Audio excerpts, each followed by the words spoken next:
نبی کریم صلی اللہ علیہ وسلم سب سے زیادہ دعا اسی کی کرتے تھے۔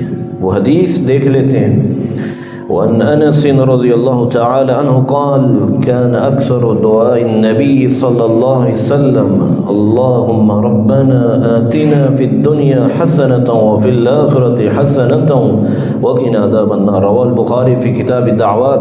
حضرت امام بخاری رحمہ اللہ اس حدیث کو ایسے ہی بخاری شریف کتاب الدعوات میں لکھ رہے ہیں۔ راوی نبی کریم صلی اللہ علیہ وسلم کے خادم خاص حضرت انس بن مالک رضی اللہ عنہ ہے۔ حضرت انس فرماتے ہیں نبی کریم صلی اللہ علیہ وسلم سب سے زیادہ دعا یہی مانگا کرتے تھے۔ کون سی دعا؟ اے ہمارے رب، تو ہم کو دنیا کی زندگی میں بھلائی عطا فرما اور آخرت میں بھی بھلائی عطا فرما، اور سب سے بڑی بھلائی کون سی ہے؟ وَقِنَا عَذَابَ النَّارِ، جہنم کی آگ سے ہمیں بچا لے۔ یہ ہے سب سے بڑی حسنہ اور سب سے بڑی اچھی چیز۔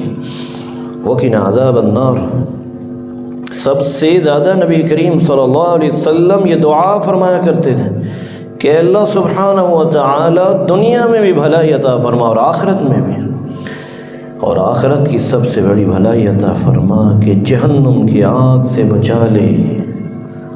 سب سے بڑی دعا سب سے زیادہ یہ کیا کرتے تھے آپ صلی اللہ علیہ وسلم۔ یہ دنیا کا تذکرہ پہلے کیوں اور آخرت کا بعد میں کیوں؟ یہ بتانے کے لیے کہ دنیا تمہاری مرضی سے جینے کے لیے نہیں دی گئی کہ تم جس طرح چاہو دنیا میں رہو، جیو، مرضیاں کرو، بلکہ دنیا تمہیں اس وجہ سے دی گئی ہے تاکہ تم جہنم سے بچنے کی تیاری کر لو۔ کہاں گم ہو؟ مسئلہ وہ نہیں ہے جس پر تم پھنسے ہوئے ہو، مسئلہ وہ ہے جو تمہارے سامنے آنے والا ہے۔ مسئلہ نہیں ہے جس میں تم پھنسے ہوئے ہو، مسئلہ وہ ہے جو آگے آنے والا ہے۔ کہاں پھنسے ہو؟ یہ میرا، یہ تیرا، کہاں الجھے ہو؟ مسئلہ یہ نہیں ہے کہ تم الجھے کہاں ہو، مسئلہ یہ ہے کہ آگے کون سی چیز درپیش ہے، کتنی خوفناک چیز تمہاری منتظر ہے۔ اما اصبرهم علی النار، تمہارے پاس طاقت ہے جہنم کی آگ برداشت کرنے؟ نہیں برداشت کر سکتے۔